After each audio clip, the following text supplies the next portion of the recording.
ملا کابل خوند جوړ په خیر وار خو روغبړ راسره وکته جوړ په خیر ملا کابل خوند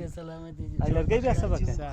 سپین زری یم تر ابده پورې ته دورې چیرې ولاړسته نو موږ ولې ته دی ته یا زما غریب کور خو دغه دا بارانو ونړاوي ها خوا دې دی ششته جوړ کړی دی نور څنګه الحمدلله شکر دی خدای پاک د ملا کابل چا بدرې شي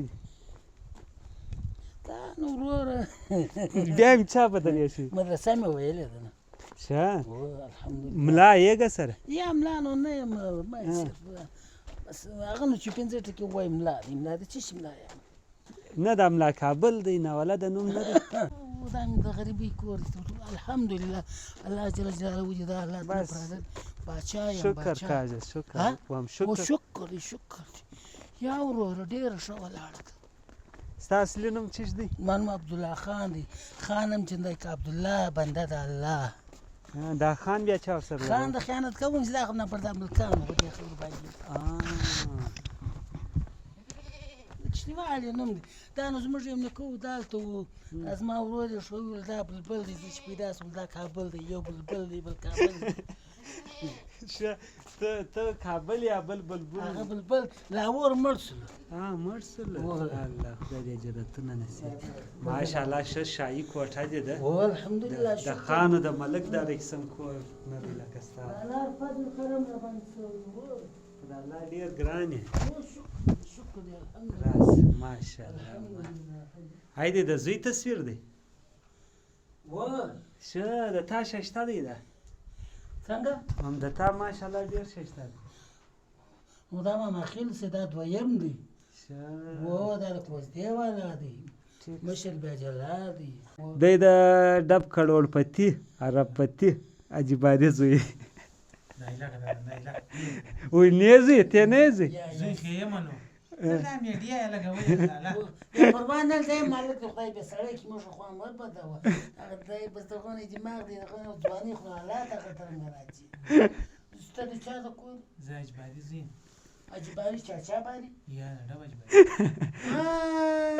تو هر یو په منځکي والا تو هر یو په منځکي والا باندې خطا کې یا دا خو ما پلار سره ډېر ګرځې دی یار اشه بیا هم یاره کور یې دندې سماله راشي ما چای نه دی پکړی دی دا په ما دی چای کې زه خو ستا هر خدمت کوم هر مسلمان میلمه چې دی محمد علیه السلام صلی الله علیه وسلم کور ته درغلي ته به خدمت کوي په ملا کابل باندې دا دی زه دی ګران یم دی شان یې راله راوړو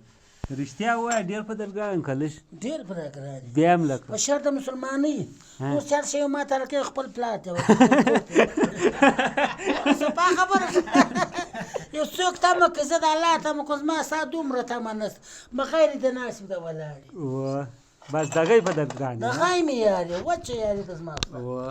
او زما د ده یاري د نن سره نه ده تقریبا څو کاله به کېږي ډېر ټیم کېږي څلور پنځه کاله به یا کېږي ډېر کېږي لاله چې دوکان مې خلاص کړی دا هغه ټیم سه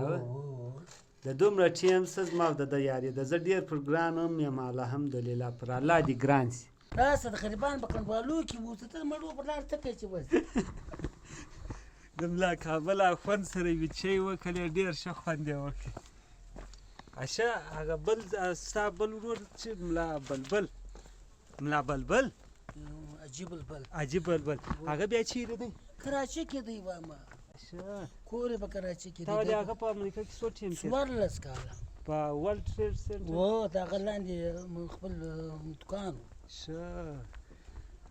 اوس کراچۍ کې دی دغه د غریبانو حالات دی دا د خانزۍ حالات دی ما ته خو الله پاک د خوبه راکړی د خوب یې خورم د خوب یې څښم او 50 ثانیې وکړه پر دې مخلوق باندې که ستا په توفیق یې راغلی څه خبره 50 کړه مځکه لري الحمدلله او زموږ یې ډېر ښه خدمت یو شی نه درڅه غواړم ما ته الله جل جلاله ورڅه راکړي دي هغه غریب چې ما ته راوښي د هغې هغه انشاءالله دغه کوه یاره بس والله ډېر ښه خوند یم د تا سره وکړې خوشحاله سړی کور مننه خوشحاله اوسې بس ته دعا کوه انشاءالله خدای مهربانه دی اوس به موږ ته اجازت راکړي مولا مدد دعای به ډېرې کوې خدای دې کامیابه لره امین کې غلطي سوي مولا مدد خداحافظ ای څنګه د پنجابیان لفظ استعمالوي مولا مدد الله مدد مولا مدد خدای مدد ښه هغه پرتبانان خو به خدای بولي پښتانه بیا څه وایي په پښتو کې څه د الله نوم چې دی څښتن دی چیش څښتن الله ته دا نوم او ښه د الله لفظ مولا لفظ خالق لفظ دا خو د عربي لفظونه دي ښه ټیک ولې چې ملا کابل نوم یې ولې چې ښه په دریا شي دی دا یوه تر نه دی ورمالوم دا یا دا ګوت ملایان تر معلومه ستانه چې ښه هغه خبره رسکه دا لاجمه خدای حافظ خدای حافظ څنګه خوند دې